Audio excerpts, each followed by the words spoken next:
Welcome to 3D Printer OS, the easiest way to manage your 3D printers across your organization. Today, we will show you one of the main features of our software: monitoring and managing multiple printers, users, and prints.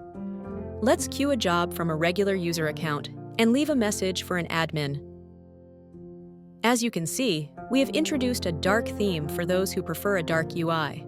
With our platform, you can easily communicate with hundreds of different users using this simple tool. You can start a print according to user notes. Let's take a look at a real organization with dozens of printers and hundreds of users. In the Activity tab, organization admins or moderators can see the organization's queue, active, finished, and canceled print jobs. By clicking on a job, you can find a lot of useful information such as slicing settings, print logs, and time lapses.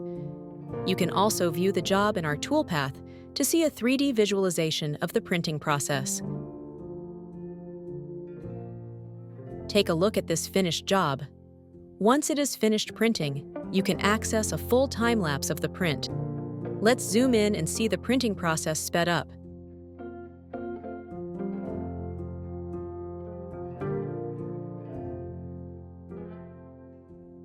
In the Printers tab, you can find all the jobs assigned to printers. 3D Printer OS allows you to control many printers, in this case, 48 active printers, from a single page, from any device, from anywhere in the world. We make managing and monitoring 3D printers simple and efficient. Feel free to check out our channel for more videos about our platform. Don't hesitate to reach out if you have any questions.